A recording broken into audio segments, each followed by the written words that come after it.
Hi everyone and welcome to another recipe video. And today I'm making some no-bake purple sweet potato snow skin mooncakes just in time for the Mid-Autumn Festival. Now I love making mooncakes because they're just so pretty and I have quite a few moulds as you can see here. The ones on the right, these come apart just like this, and in order to make the mooncakes you actually need to smush them into these moulds, which then forces the dough into the shape. So that's how these ones work. And the ones on the right is a plunger type stamp, so you fit the mooncake into the middle and then you push the plunger down and it creates a shape like that. And as you can see, you can also have interchangeable plates with this one. But for today I'm going to be using the type on the left. Now the star ingredient for these snow skin mooncakes is cooked rice flour, and this means you don't have to recook it again. Sometimes when you make snow skin mooncakes you use raw rice flour to cook a sort of sticky rice cake on the outside, but that takes a bit extra time, so I just like to use cooked rice flour. So let's go! First you're going to need 220 ml of water and make sure it's warm. Then we're going to stir in half a teaspoonful of ube flavouring. And the warm water will make sure everything mixes up nice and smoothly later.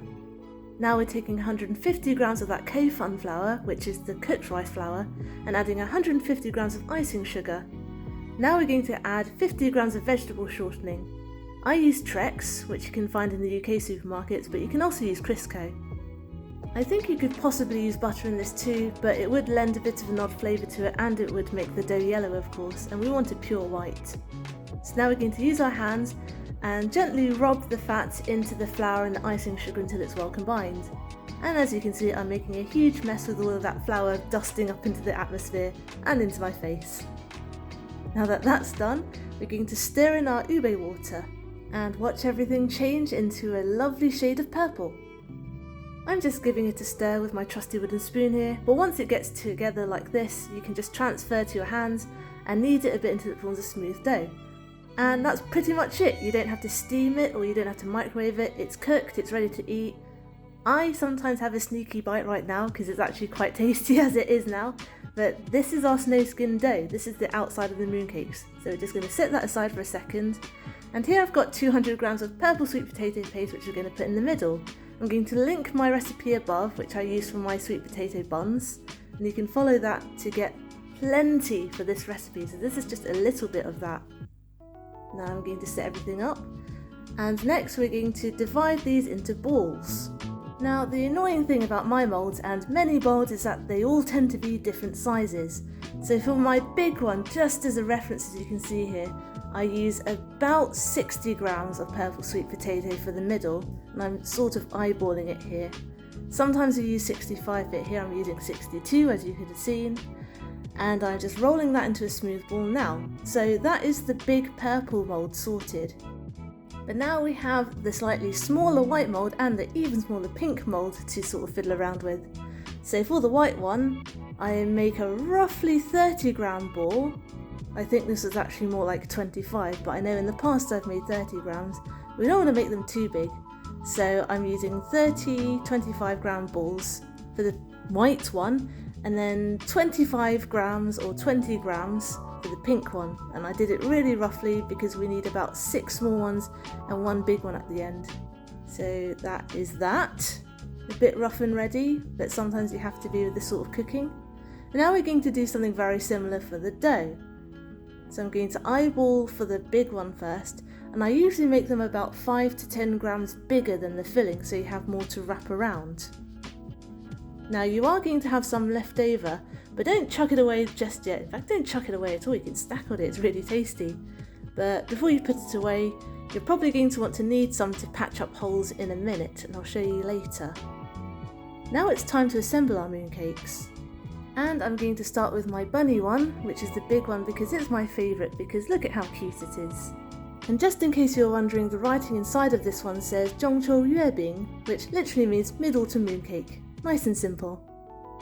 Now to shape these, you're going to want to take some dough, and you're going to want to flatten it out into a disc, making the edges of the disc a little bit thinner than the middle. And then you're going to use it to wrap around some filling. Now the one downside of using that K-fun cooked rice flour is that it does create a slightly rougher dough. If you take the time to cook it properly using the raw rice flour to make a mochi type thing, you'll get a very smooth dough and it will look a bit neater. but I think I like to sacrifice the looks of it just for the convenience. And even though they don't turn out 100% smooth, they're still pretty darn cute. So now that we have our purple sweet potato dumpling, we're now literally going to shove it into the mould like this and press down nice and firmly. That will make sure it will get all of the shapes. Now we're going to do the big reveal. Ta-da! Isn't that amazing? So adorable. Now just give it a little gentle shake out and pop that on a plate. Now we're going to do the same for the other moulds. It's literally the exact same process. Flatten out some dough, pop a ball of filling in the middle, close it up like a dumpling. If you need to, use a little bit extra dough, which I'm going to do right now because I used one of the wrong smaller balls of dough. So that means that the pink one's going to end up with one bigger one, which we'll see in a minute. Pop that in. Turns out I used too much dough, but it doesn't matter because when you squeeze it down, it will spill out and you can easily cut it off. No one will be none the wiser. Continue packing it into the mould, question your life decisions a bit, and then finally unmould your hard work to see how you've done. Not bad, eh? I actually find the stamp plunger type mooncake mould much easier to use, which I'm going to use next week, so you'll see how I do that then. And here's our final one. As you can see, it wasn't as pretty as the others. I did have a little hole in it, but never mind, they're all going to end up in the same place. And that's it, you are done. Thanks for watching. I hope you enjoyed today's video and I hope you'll join me next Wednesday for my next one. Get the full recipe on my blog tashcakes.com and find me on Instagram as tashcakestastes. Subscribe and hit the notification bell if you'd like to see more. Give this video a like if you liked it to help other people find it. Comment down below if you'd like me to make anything in particular, and I'll see you guys later. Be good, be nice, and have a good week.